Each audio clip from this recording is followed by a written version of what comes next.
This time it's a very special day. I know I say that for everything, but I'm saying that for this episode because the format is going to be completely different. We are celebrating Vegan Day on this November 1st.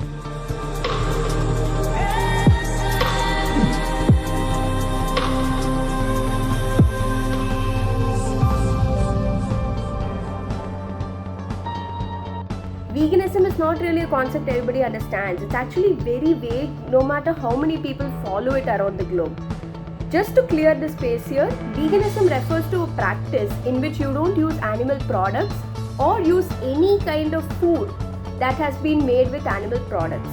So they don't go for cow's milk, they don't go for wool because it's taken from sheep. They don't use silk because that was taken from silkworms, and a lot of times silkworms die during that process. They don't go for any non-vegetarian foods like fish or meat because all of those are animal products, and basically it's just the practice of going for something environmentally friendly as well as animal friendly. So let's just cut to the chase. We have Mr. Yashwant with us today, who has been following veganism for quite a long time, and he's going to be answering all of these questions, like 9 questions which a lot of us have been having for a long time. And let's get started right away. Hello guys, and welcome to another episode of Wiki Talks.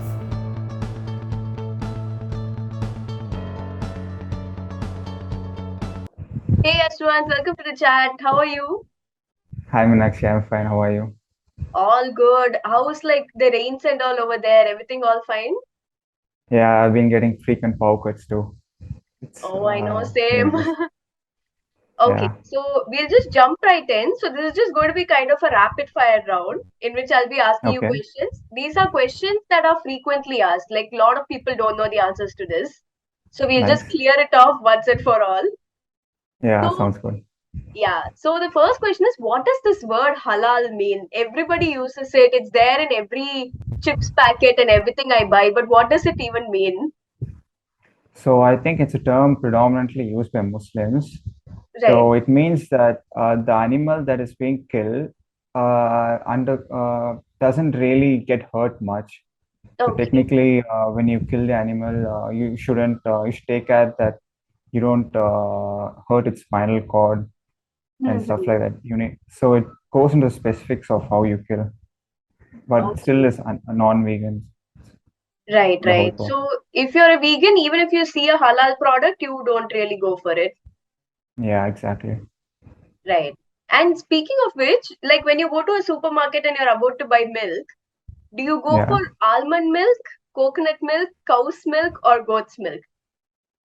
I go for coconut milk and almond milk, but I prefer coconut milk because it tastes really well with oats and coffee.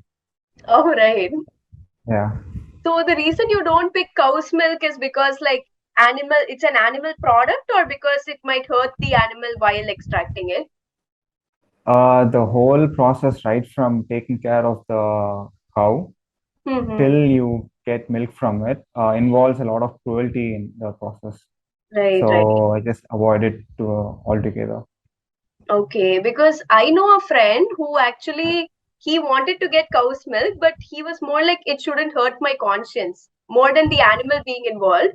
He didn't want to hurt Okay. his conscience, so he had a farm right next to his house, and he would Okay. just go directly to that farm with the pot, and he would say right in front of my eyes, "Take the milk and give me," and he would see if the animal is getting hurt or not. So it was more of seeing is Oh, believing for him. Do you think that counts as yeah. veganism? Okay. So thing is, I've actually seen people near my home take care of cows like that. Oh, okay. But thing is, people don't really see what happens behind the scene. Hmm. So the way they treat the cows is not really good at all. Like maybe the extracting process of milk seems like non-violent, but behind the scene where they keep the animal, like they don't even provide shelter. I've seen some guy tie the cow to the tree and leave the cow unattended for like 1 hour without water and everything. Oh, So yeah, this doesn't really get shown to the public. definitely, definitely. And speaking of what counts as veganism, there was this other crazy story I came across where a person told me the mental health of an animal also matters in veganism, not just the physical well-being. Of So course, even yeah. Yeah, so even adopting pets and keeping it with you, it's like you're separating the babies from the parents and vice versa. So he said Yeah, even that is like animal cruelty. Even getting a pet and subjecting them to that separation, even that is non-vegan. What's your take yeah. on that? So I agree on the first part, the part in which you separate the mother from her Baby, children. yeah. Surely the everyone involved is going to be like going under some kind of trauma. But the problem is, firstly, what vegans do is, at least what most of the vegans do is, they will try to neuter the pet so that they don't give birth to any children. But if that's not possible because of some reason, what they do is like they can't take care of all the pups and the mother too. It's going to cost them a lot, and in some cases it's not possible to, like, imagine six pups, like, can't take care of all of them. So I think the best thing at that point is to just let other people adopt them. Right, definitely. So in your take, you're saying this doesn't count as veganism, but it counts as animal cruelty. Yeah, there's some kind of, yeah, animal cruelty, yeah, definitely, because they're Right. suffering mentally. Definitely. And actually, when we listen to stories like these, I think it's mostly because of all the fake news we read on social media. So, what do you think is the Yeah. best platform to consume like authentic news about veganism, like newspapers or influencers and activists, or social media platforms or television channels? Where do you get the information from?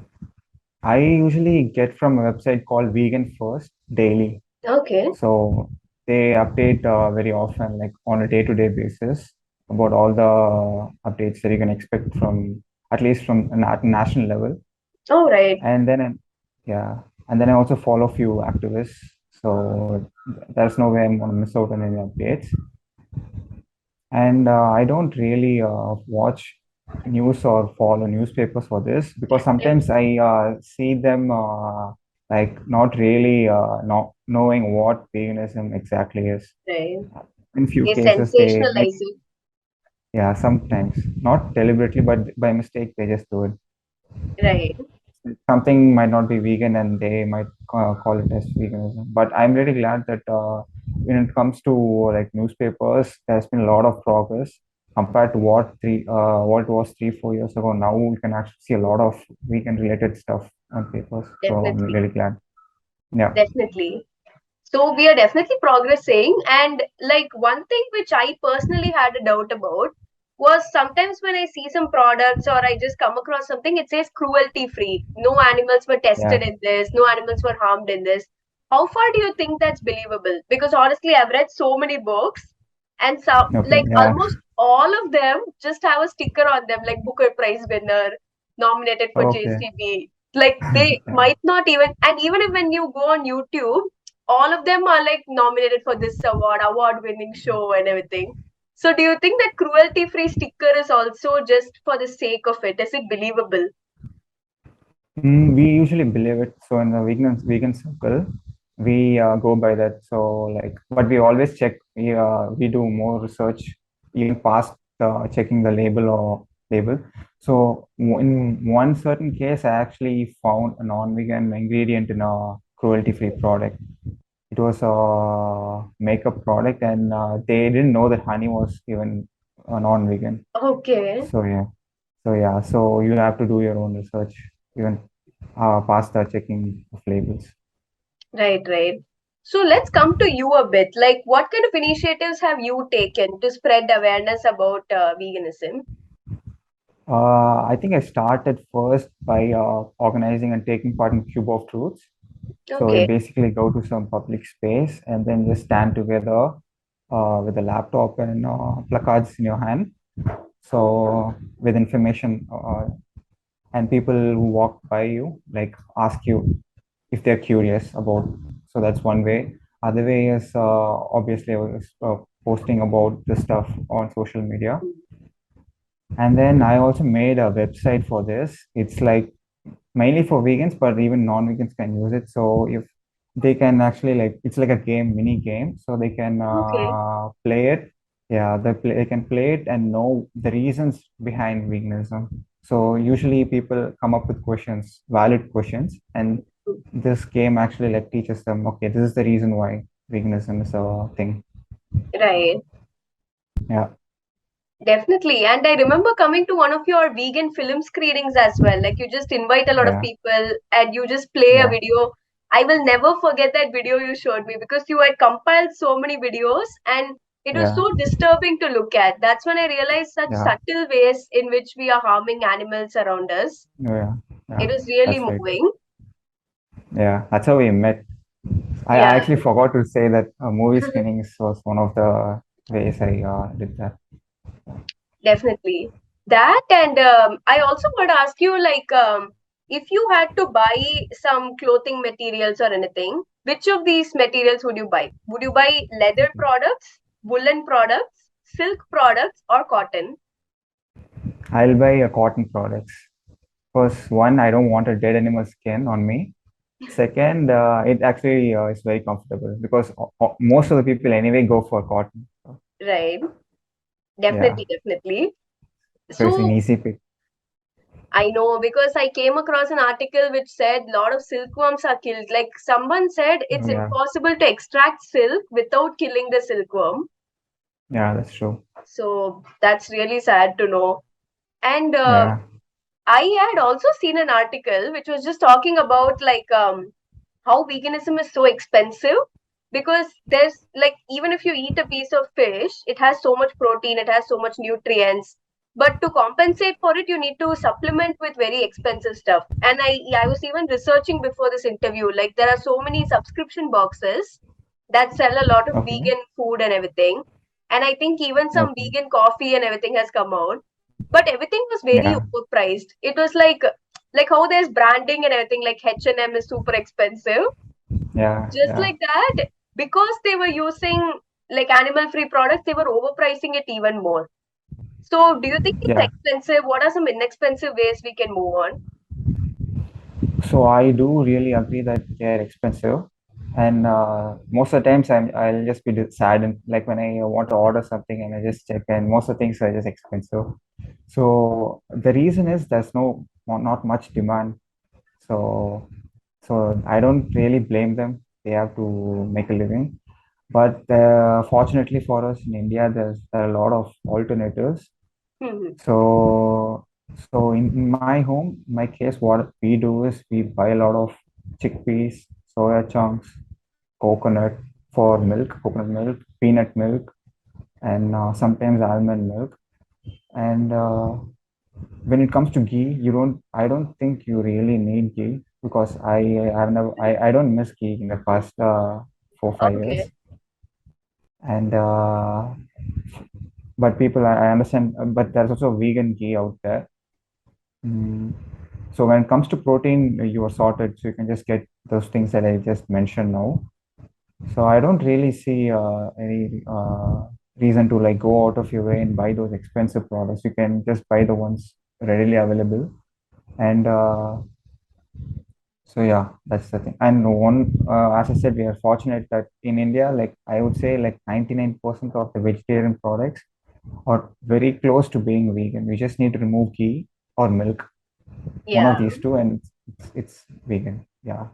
Experience. I've seen few people. What they do is like instead of actually naming it tofu, what they do is they name it just paneer, or in extreme cases they'll name soya as chicken. So they'll say Uh, chicken, but it'll be like soya chunks there. I So in know, your I know. case, I think it was very unfortunate that happened. Right. So that's about it with my questions, and I'll just push it over Okay. to you now. Tell us a bit more about Okay. your journey, how you got into veganism, how you were Yeah. inspired to do this, how it's been going so far, just your journey. Okay. So it happened around 4 to 5 years ago. Right. Usually, my dad gets meat from my home, but once I started working out, I got it myself. And then that is when I realized, like, when I was standing in the butcher's shop, when I watched the animals get slaughtered. So that was when I realized, like, okay, this much cruelty is actually happening behind the scenes. So it wasn't an instant change. Like, I would have gone there probably 4 5 times, and I Right. was finally done with it. So I was not going to decided that I was not going to contribute to them anymore. And coming to your second question, it has been going really well. Initially, Okay. like the first few months, it was slightly hard because no one here was vegan, is vegan. Mom I isn't, know. my dad isn't. So they had to like make special stuff for me. But as I said, you don't really need to do special stuff. You can just remove the non-vegan parts, and it has been going really well. My mom started learning to make peanut curd and different stuff. Yeah, it has been really going really well. I know, I can't imagine how you managed it because if I were you, I would be so influenced by my friends. Like if I go out with my friends and they are eating some cheesy pizza and everything, I can't control myself. So I really appreciate you for that. uh, Thanks. Right. So that's about it from my end. Is there anything you want to add on or anything I missed out here? No, I think you covered pretty much everything. I Okay, hope awesome. this interview helps someone change their mind. I know, and I am personally really like impacted by this because like the things which you said, like even I have many times just seen like okay, in front of my eyes nothing is happening, so everything's fine. But what happens behind the scenes, we don't know. So that Yeah, that's definitely true. impacted me. Yeah, Awesome then. Thank I'm you so glad. much. Thanks, Meenakshi, for giving this opportunity. Definitely. Thanks so much for coming on. Guys, I genuinely feel a change now because that was one of the most impactful interviews we have had here at Wiki Talks. And even though it was a rapid fire round, we had time to reflect on what was being said. And honestly, I have a lot of takeaways. The main takeaway is to not believe everything just because of a label. There have been so many times when I've just gone to a supermarket and I've seen some chips packet which says cruelty free, or any milk that says no animals were harmed in this, or no animal testing was done on these products and everything, and I'm like, yes, that's it, this is what I need, and I blindly believe it, and I recommend it to other people as well. But after this, I honestly don't know what to believe, but one thing I do know for sure is to come up with decisions of my own, to come up with conclusions myself after thoroughly researching things and speaking to people who are professional in this. So honestly, Ashwin, thank you so much for this session, because whether we have impacted anybody or not, this was a personal experience for me in which I have learned and grown a lot. So definitely let us know what you think of this. Has this inspired you to go vegan, or what do you think should be the future based on how many problems we are having regarding this? Do let us know in the comments below and stay tuned for the next episode coming very, very soon. Thanks for watching.